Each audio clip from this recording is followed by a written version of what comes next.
Hello student, जैसा कि हम लोग जानते हैं कि अगर हमारे पास कोई कंडक्टर है और उसमें करंट फ्लो हो रहा है तो उसके आसपास जो है मैग्नेटिक फील्ड जनरेट हो जाती है। और वो मैग्नेटिक फील्ड सपोज जैसे यहाँ पे एक पॉइंट ले हम लोग पी।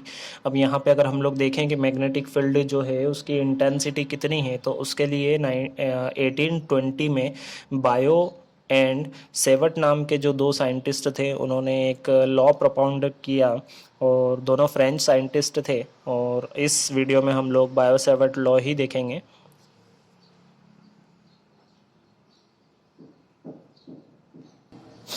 चलिए, तो यहाँ पे एक कंडक्टर हमने लिया है, एक्स वाई कंडक्टर लिया है जिसमें करंट जो कैरी हो रहा है वो एक्स से वाई की ओर आई करंट फ्लो हो रहा है।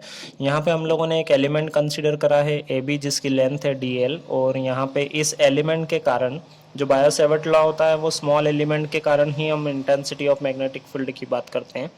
यहाँ पे हम लोग देखेंगे डी बी। अब डी बी देखना है हम लोगों को इस पॉइंट पे। यहाँ पे जो एंगल फॉर्म हो रहा है उसको हम लोग थीटा कह देते हैं। तो intensity of magnetic field at point P, d B जिसको हम लोग कह रहे हैं, वो डायरेक्टली प्रोपोर्शनल होगी to the current through the conductor. मतलब अगर कंडक्टर में करंट की वैल्यू ज़्यादा होगी, एलिमेंट में कंडक्टर की करंट की वैल्यू ज़्यादा होगी, तो इंटेंसिटी भी ज़्यादा होगी। डी बी प्रोपोर्शनल होगा डी एल, मतलब कि एलिमेंट की लेंथ अगर ज़्यादा होगी तो यहाँ पे इंटेंसिटी ऑफ मैग्नेटिक फील्ड भी ज़्यादा होगी।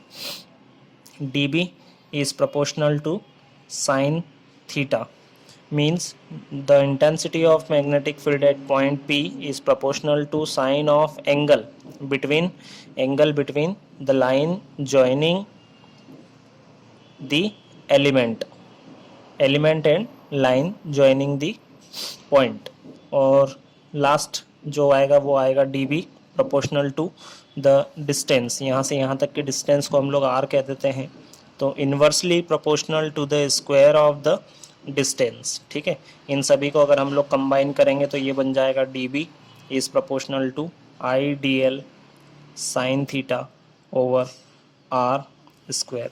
अब अगर हम लोग इसको यहाँ से प्रोपोर्शनल हटाएं तो एक कांस्टेंट लगता है, और उस कांस्टेंट की जो वैल्यू आती है वो आती है mu naught upon 4 pi I d l sine theta over r square.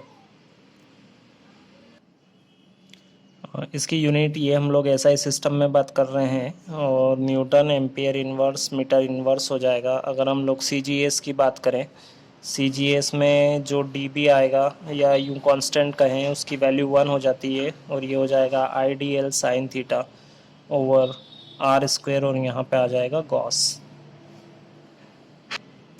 जो यहाँ पे हम वैल्यू लेके आए हैं, ये जो कांस्टेंट की म्यू नॉट अपॉन 4 पाई, इसका मैथमेटिकली वैल्यू होती है 10⁻⁻⁷ न्यूटन एम्पियर इनवर्स 2। और जो म्यू है, म्यू नॉट, उसको कहते हैं परमिबिलिटी ऑफ फ्री स्पेस और एयर। ये अगर हम लोग यहाँ से अगर म्यू नॉट की वैल्यू निकालें तो वो हो जाएगी 4 पाई टाइम्स 10⁻⁷ न्यूटन एम्पियर इनवर्स 2।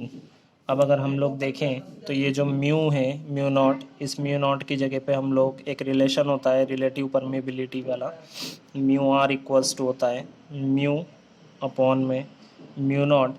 और अगर हम लोग इसको रिप्लेस करें म्यू नॉट,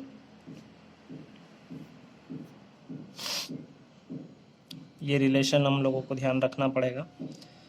चलिए, इसको लाप्लास लॉ में कन्वर्ट अगर करें हम लोग इसको, तो वो हो जाएगा d B is equals to mu naught, और म्यू आर रिलेटिव परमेबिलिटी हो जाएगी 4 पाई, बाकी सब कुछ एज इट इज़ रहेगा I d l sine theta upon r square newton ampere inverse metre inverse.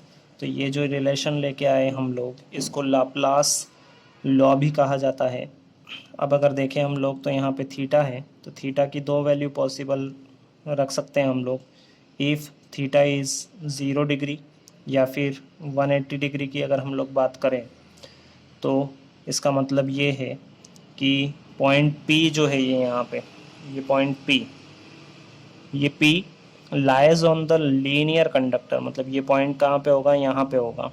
ठीक है, तो उस केस में अगर हम लोग dB देखें, मतलब इंटेंसिटी ऑफ मैग्नेटिक फील्ड, यहाँ पे साइन 0 डिग्री रखेंगे तो ये पूरा 0 हो जाएगा। तो dB की वैल्यू कितनी हो जाएगी?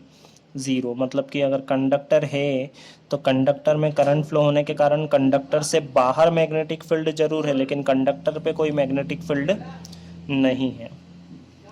दूसरा केस अगर देखें हम लोग, if theta is equals to 90 degree, मतलब कि जो पॉइंट हमने लिया है वो इस कंडक्टर से परपेंडिकुलर है, इस तरीके से 90 डिग्री पे है, तो जो हमारे पास ये dB की वैल्यू आएगी वो आएगी μ0/4 IDL sine theta r square, और ये साइन थीटा साइन 90 हो जाएगा, इसकी वैल्यू कितनी हो जाएगी? 1 हो जाएगी। और ये जो वैल्यू होगी ये मैक्सिमम होगी, मतलब परपेंडिकुलर पोजीशन पे जो इंटेंसिटी ऑफ मैग्नेटिक फील्ड होगी वो मैक्सिमम होने वाली है।